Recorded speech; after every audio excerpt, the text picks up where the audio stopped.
ಕೈ ಜಗದೊಡತಿ ಚರಣಕ್ಕೆ ಭಕ್ತಿಯಿಂದಲೇ ಒಣ ಮಾಡುತ್ತ ಪಡೆದವಳ ಕಾರುಣ್ಯದಲ್ಲಿ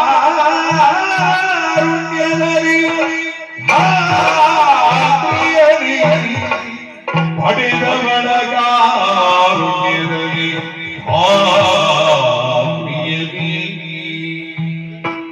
ಜಡಜಬೀಧರ ವರದ ವರದಲ್ಲಿ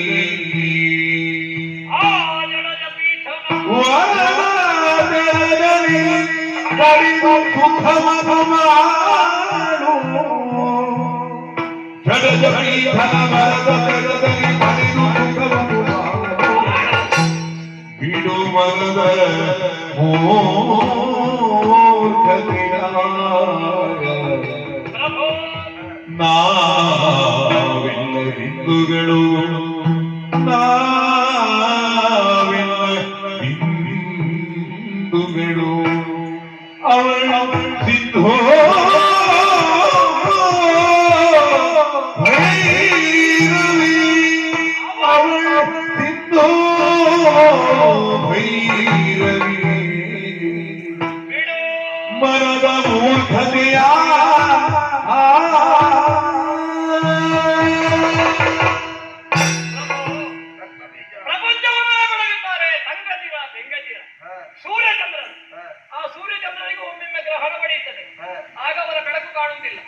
ಮೋಡ ಸೂರ್ಯನನ್ನು ಮುಳುಗಿಸ್ತದೆ.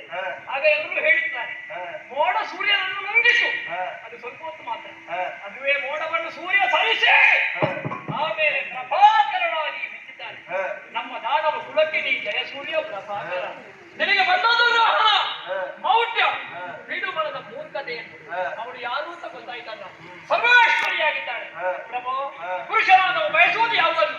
ಹೆಣ್ಣು, ಹೊನ್ನು, ಮಣ್ಣು. ಹೆಣ್ಣು ಬೇಕಂತಿಗೆ ಮದುವೆ ಆಗಬೇಕಾ?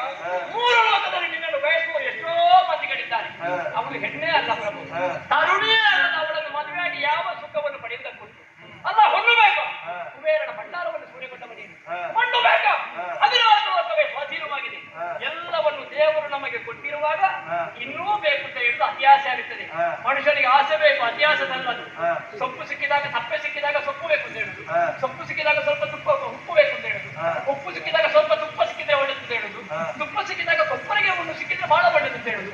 ಹೀಗೆ ಆಸೆ ಅತ್ಯಾಸೆ ಹಿಂದೆ ಹೋದ್ರೆ ಅದು ನಮ್ಮನ್ನು ಓಡಿಸಿಕೊಂಡು ಹೋಗುತ್ತದೆ. ನಾವು ಹಿಂದೆ ಹಿಂದೆ ಹೋಗಬೇಕು. ಒಮ್ಮೆ ಅತಿ ಆಸೆಗೆ ಬೆನ್ನುದು ಬಿಸಿಲಿದ್ದು ಅತಿ ಆಸೆ ನಮ್ಮ ಹಿಂದೆ ಬರ್ತದೆ. ಆಗಿರುವಾಗ ಈಗ ನಮಗೇನು ದೇವರು ಇಷ್ಟೆಲ್ಲ ಕೊಟ್ಟಿದ್ದಾರೆ, ಇದನ್ನು ಅನುಭವಿಸೋಕೆ ಸ್ವಲ್ಪ ಆಯುಷ್ಯ, ಸ್ವಲ್ಪ ಆರೋಗ್ಯ ಬೇಕು. ಎಲ್ಲವನ್ನು ಪಡ್ಕೊಂಡು ಬೇಕಾದಷ್ಟು ಸಿಹಿ ಪದಾರ್ಥವನ್ನು ಮುಂದಿಟ್ಟು ತಿನ್ನುವುದಕ್ಕೆ ಸಿಹಿಯೇ ತಿನ್ನದ ರೋಗ ಬಂದ್ರೆ ಅವ ಎಂತೂ ಮಾಡುದು ಪ್ರಭು. ಹಾಗಿರುವಾಗ ಆರೋಗ್ಯ ಕೊಡುವಂತ ದೇವರಲ್ಲಿ ಪ್ರಾರ್ಥಿಸಬೇಕು. ಆದ್ದರಿಂದ ಬಿಡು ಮನದ ಮೂರ್ಖತೆ. ಅವಳು ಸಿಂಹದಿಂದ ಮುಖ್ಯವೇ, ಅವಳು ಮಹಿಷ ಮರ್ದಿನಿ, ಅವಳು ಲೋಕವನ್ನು ಉಳಿಸುವುದಕ್ಕೆ, ದೇವತೆಗಳನ್ನು ಪಡೆಯುವುದಕ್ಕೆ ಬಂದವಳು. ಅವಳು ಸಿಂಧು, ನಾವು ಬಿಂದು. ಅವಳು ಪರ್ವತ, ನಾವು ಪ್ರಪಾತ. ಅವಳು ತಾಯಿ, ನಾವು ಮಕ್ಕಳು. ಅವಳು ದೇವಿ, ನಾವು ಭಕ್ತರು. ದೇವಿಯನ್ನು ಕಾಮಭಾವದಿಂದ ಕಾಣಬೇಡ, ಅವಳ ಕೈ ಹಿಡಿಯುವುದಲ್ಲ ಕಾರಣ.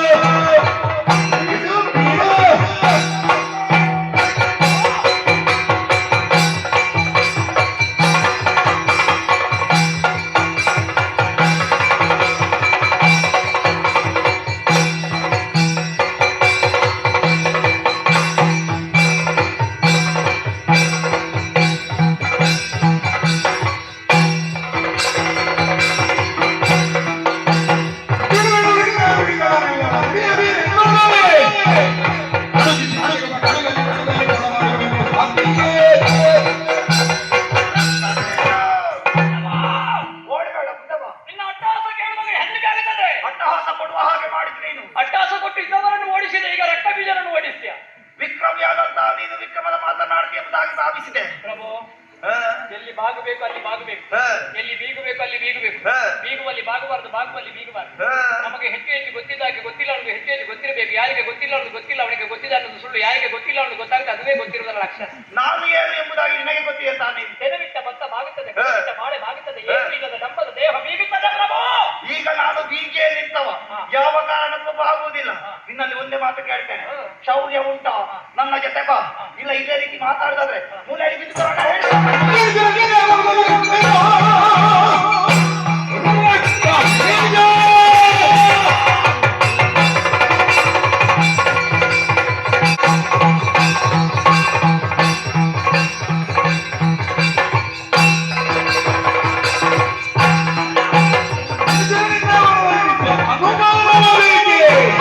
ನಿನ್ನಯ ಮನವು ಅನುಮಾನವಿದ್ಯಾಕೆ